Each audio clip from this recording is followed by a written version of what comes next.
menjelang kedatangan Tuhan adalah zaman akhir yang dimana kita semakin hari semakin dimurnikan di dalam Tuhan. Yang pertama, kita jangan takut dan khawatir sekalipun kita bekerja tidak ada hasil. Jangan takut dan khawatir sekalipun kita banyak bekerja tetapi hasilnya semakin sedikit. Dan kita jangan khawatir ketika harga terus naik dan melonjak tinggi. Ini sudah dikatakan kepada kami beberapa minggu yang lalu di dalam ibadah kami sudah katakan pada jemaat kami juga untuk supaya kita mengandalkan Tuhan. Yang pertama, hilangkan yang namanya rasa khawatir ini karena ini celah bagi iblis untuk membuat kita tidak yakin lagi dengan Tuhan dan kuasanya. Dan yang kedua, mempersiapkan diri kita memasuki masa era baru ini. Karena era baru ini semuanya bergantung dengan teknologi dan tidak lagi bergantung kepada Tuhan dan kuasanya. Jadi di masa era baru ini akan terjadi dua hal. Yang pertama itu adalah kerajaan iblis yang menampakkan diri ke dunia ini menguasai semua bidang teknologi, menguasai bidang ekonomi, pemerintahan, kesehatan, dan lain sebagainya.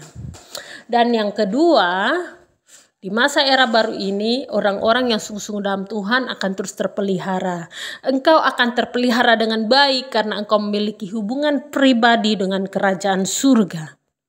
Ini yang paling penting. Oleh sebab itu, kau mulai saat ini mari belajar untuk mengenal Roh Kudus secara pribadi. Karena Roh Kudus itu lemah lembut dan dia mengajarkan kita hal-hal yang tidak pernah kita tahu. Tetapi dengan mata iman kita akan melihat hal-hal yang terjadi di dunia ini bukan hal yang baru. Tetapi ini adalah hal yang sudah dinubuatkan di firman Tuhan dan ini memang harus terjadi. Dan yang ketiga, mari punya komitmen waktu doa. Tuhan kasih waktu doa dan melalui buku doa juga saya sudah tuliskan ada waktu-waktu khusus untuk berdoa. Mari ambil bagian di dalam waktu-waktu doamu secara pribadi. Karena berbeda sekali zaman kasih karunia dengan setelah kasih karunia ini berakhir. Mari terus mencari wajah Tuhan selagi dia masih bisa ditemui. Karena ada waktunya dia sudah tidak bisa ditemukan lagi. Dia sudah berpaling daripada kita karena kekerasan hati kita. Ya, dan berikutnya disampaikan bahwa berhentilah di dalam melakukan hal-hal yang mendukakan hati Roh Kudus, menduakan Tuhan, ya, melalui ajaran-ajaran nenek moyang, penyembahan berhala. Mungkin konsekuensinya kita akan dijauhkan dari keluarga. Mungkin konsekuensinya kita akan diomongin. Tetapi ingat, kesempatan hanya selama hidup. Sesudah mati kesempatan itu telah tiada lagi. Oleh sebab itu mari bertahan. Jangan karena merasa, oh saya takut. Begini keluarga saya jauhin saya. Jangan karena merasa saya nggak enak nih dengan kakek nenek saya. Atau apa. Hal-hal yang menduakan Tuhan, please. Kalau kita sudah ikut Tuhan, tinggalkan itu. Tinggalkan itu. Tinggalkan itu. Dan kita terus berfokus kepada firman Tuhan yang nyata. Tuhan itu real bagi kita.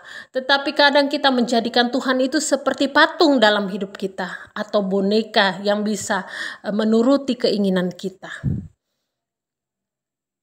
Ingatlah bahwa siapa yang menciptakan kita adalah Dia yang punya jiwa raga kita.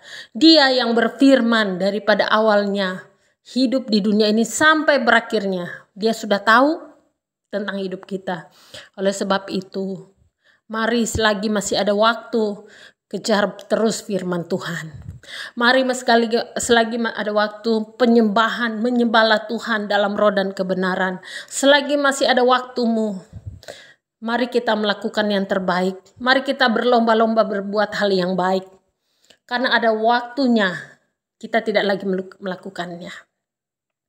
Saat kita di surga nanti, yang kita lakukan hanya memuji menyembah Tuhan. Tidak lagi memikirkan makan dan minum, tidak lagi memikirkan uang, tidak lagi memikirkan biaya-biaya yang di dunia ini, bayar listrik, beli token listrik, air, dan segala macam. Ini sementara, saudara, sementara. Inilah ya yang harus saya sampaikan, biarlah ini bisa menjadi satu pesan dan kekuatan baru bagi siapapun yang percaya kepada Dia. Satu hal yang harus saya sampaikan kepada kita, mari kita perhatikan zaman-zaman ini. Kita berdoa supaya harga BBM turun. No, itu nggak ada gunanya. Kita berdoa supaya apa yang kita minta dikabulkan.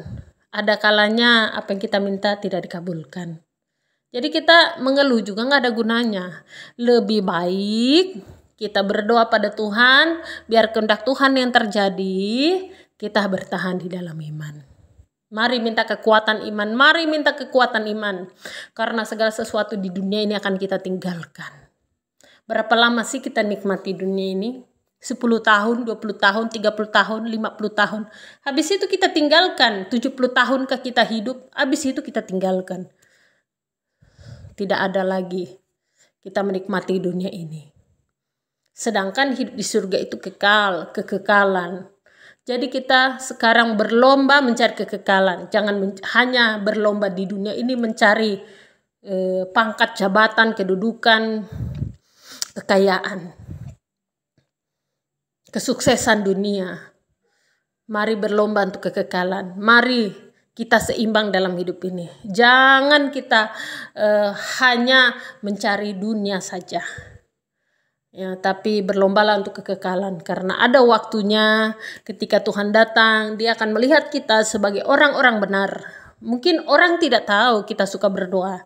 Mungkin orang berkata kita bukan siapa-siapa di dunia ini. Tapi di mata Tuhan kita adalah orang benar. Dan orang benar mendapatkan mahkota kehidupan dan bagiannya selama-lamanya. Itu saja, Tuhan Yesus memberkati kita. Terima kasih. Shalom.